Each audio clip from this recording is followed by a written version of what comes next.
G'day and welcome to the first ever episode of Eagle Review. My name's Steve Bandy. You might remember me from a little show called Inside 50, program online, got about 2 viewers a week. Speaking of which, g'day to mum and dad at home. Keep the support up.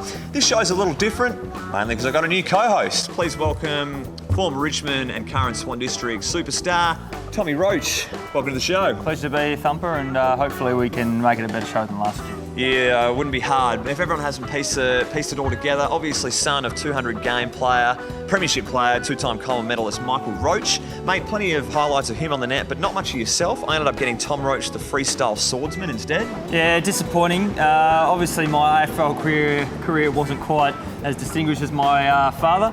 And I know who I'd rather go and watch. Yeah, probably a swordsman taking the cake there, Roshi. Look, I know a lot of the players were obviously very excited to have you on board as co-host, so I went down to the change rooms and asked them about it. Who? Tom Roach. Tim Roach or Tom? Who's that? Tom who? Tom Roach. Oh, yeah, he boots us out of the weights room all the time. Is that the guy that pumps up our footies? Tom Roach, a great boy from Swan District. What, good skills? Nah, great water boy. Didn't he break his jaw against the Eagles in 08? I got no idea who you're talking about. He's a turbo. His favourite magazine is the Auto Trader. Yeah, Roach, you should probably start getting a kick for Swans first before you host your own show, mate. I don't even know what show you're talking about. It's about time they got some good-looking people on that show. Stop trying to hire that guy from Big Bang Theory. Online TV, nah, never heard of it. Must be enthralling, must be riveting viewing, run by two absolute clowns. Sad news to kick off the show, unfortunately. Forward Mark Nikoski is set for his second hamstring operation. Now, this is after a severe spasm of the muscle has damaged the repair. Real sad news for Mark after rupturing the tendon in the 2012 NAB Cup Grand Final. Not quite as serious as Daniel Kerrs. Senior coach Sean Worsfold thinks he's on track for a successful recovery, though. We're still hopeful that he'll get into a good rehab program and be ready to go later this year. It's his responsibility as part of this club to do the best rehab he can and be available to play good footy for us late in the year. Next I want to talk about are the fixtures, the 2012 draw. What does it mean for the Eagles? Roachy, talk to me. Look, there's not much I like about it, Thumper, to be honest. We obviously have 10 interstate trips, which we have every year. However, this year we've got 7 6-day breaks. Not happy with that? Not at all, mate, especially as we've got to travel the most out of any other team, us and Fremantle. So. I like the fact we can be 3-0, really. We've got Gold Coast, got Greater Western Sydney, Western Bulldogs, Melbourne at home. We can be 3-0, a perfect start to the season. I like that. Yep. What about round 9, first derby? That's a bit weird. Yeah, it's taken a while to get to it this year. Hopefully we can be in a good position and Freo won't be in such a good position. What about teams we played twice? We've got Collingwood, Hawthorn, Freo, of course, and North Melbourne. Probably one of the tougher ones. Sees how we finished in top 4. Yeah, I think they do that from year to year. So whoever finishes in the top 4 gets the harder of it. And it's going to be hard. We only play the Gold Coast and the GWS once, and that's going to be tough.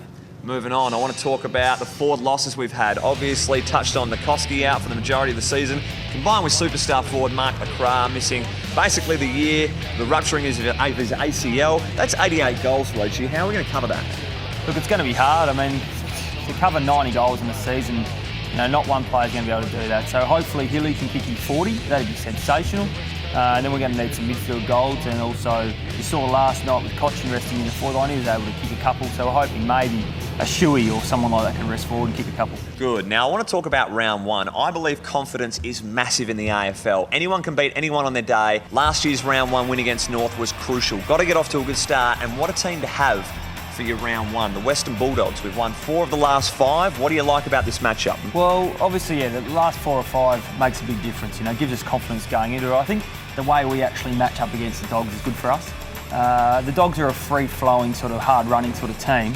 I think the way we can pressure them and put a little bit of our frontal pressure on, that we like to call it, I think that the Dogs don't like that. That's probably why we've been going well against them. Well said there, mate. Speaking of which, let's get the teams up for this Sunday's game at Etihad Stadium. Like the look of it, Josh Hill first game, obviously. Yeah, I think he's going to be a key matchup for us. I'm hoping that he can kick a few goals against his old side. Don't jump the gun, mate. I want to get your match winner for the day. Hit me with it. Who's going to make the biggest impact, the X factor? Who's going to be the difference in this contest? Look, I'm going to say Nick Naitanui. Look, he's probably the hardest bloke to match up on in the competition. He can run like a midfielder, obviously jump better than anyone in the comp. So he's a hard man to stop. He likes playing that he had. Saw the big screamer there last year. Hoping he can reproduce. Yeah, very adventurous there, mate. My name is Nick Naitanui. I know. I'm going to be just as poor. I'm going to name Josh Kennedy. When you kick 10 goals against a side, he's just going to be that important.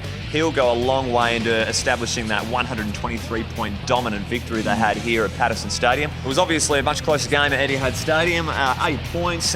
Dean Cox a difference on the day with those 2 crucial marks, but I suppose when you knock a bloke out with a tennis ball and the bloke that kicked 10 against him last time, you're really going to stand up for the occasion.